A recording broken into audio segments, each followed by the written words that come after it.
Everyone's eyes were on her, but not in the way you might think.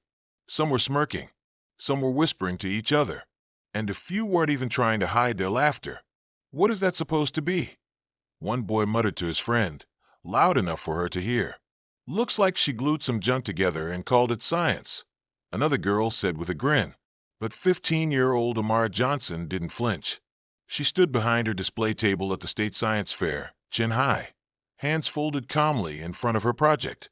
A curious-looking box with wires, sensors, and a small transparent chamber.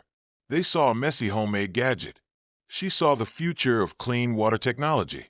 What no one in that room knew yet was that within a year, this junk would be patented, featured in major publications, and sought after by environmental engineers across the country. And all those people laughing? They'd be telling their friends they knew her back when. Let me tell you how it happened.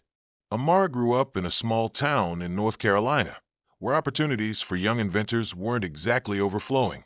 Her mom worked double shifts as a nurse, and her dad was a school bus driver who spent his weekends fixing old electronics in the garage. She had always been curious. By the time she was 8, she could take apart a broken radio and put it back together, so it worked better than before. By 12, she was experimenting with solar panels made from scrap parts she found in recycling bins. But Amara's turning point came one summer afternoon when she visited her grandmother in Flint, Michigan. She turned on the tap for a drink, and what came out was brownish and smelled faintly of metal. Her grandmother explained that the water wasn't safe to drink without filtering it, and even then, it still wasn't truly clean. That stuck with Amara. When she got back home, she dove into research.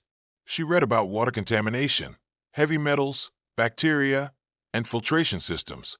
She stayed up late watching YouTube lectures from MIT professors, taking notes like she was in college. Her goal wasn't small. She wanted to design a device that could purify water quickly, cheaply, and without needing a full electrical system. Something that could help people in disaster zones, rural towns, or developing countries. Over the next year, she tinkered constantly. She built prototype after prototype. Some leaked, some broke, some didn't filter at all. But each failure taught her something new. Finally, she had a working model. It was about the size of a shoebox, with a solar-powered pump that pushed water through a triple-stage filter, a mechanical mesh for debris, a carbon layer for chemicals, and a special membrane she developed herself using a mix of bio-based polymers that could trap bacteria and even heavy metals. The best part? It cost less than $30 to make.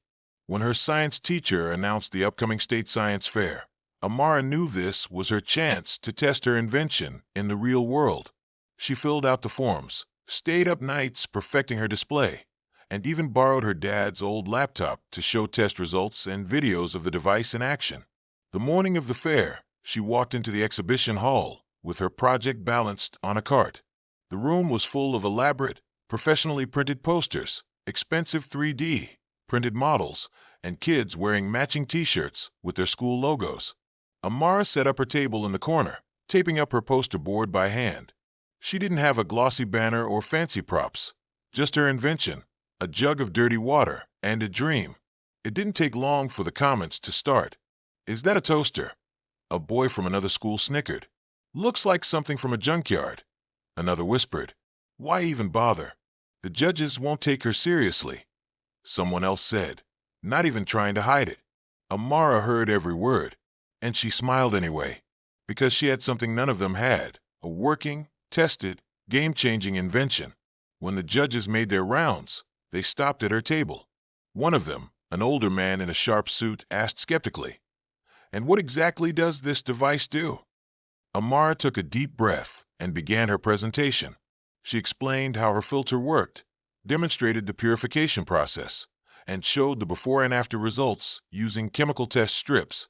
The judges watched as she poured cloudy, brown water into the intake chamber. The solar pump hummed softly. Less than a minute later, crystal clear water flowed into the collection cup. One judge's eyes widened. "You made this yourself?" "Every part," she said confidently. "And it works anywhere there's sunlight. No batteries, no power grid, no problem." They took notes, asked questions, leaned in for a closer look at the polymer filter. By the end of her presentation, their skepticism was gone. That afternoon, the winners were announced. Third place went to a boy with a drone project. Second place went to a team that had designed an app. And then, in first place, the announcer said, for her groundbreaking portable solar water purification system, Amara Johnson. The crowd erupted. Those same kids who had laughed earlier were now staring, whispering, or clapping reluctantly. Amara stepped up to the stage, accepted her medal, and thanked the judges. But the story didn't stop at the fair. A local reporter covering the event wrote an article about her invention. The piece went viral. Within a week, Amara was getting emails from nonprofits, engineers, and universities. One environmental group offered to fund the production of her device for disaster relief efforts. Her teacher encouraged her to apply for a youth innovation patent.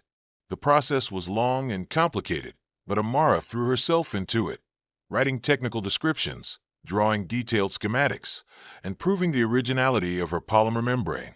After nearly a year of back and forth with the patent office, she got the letter. Patent approved.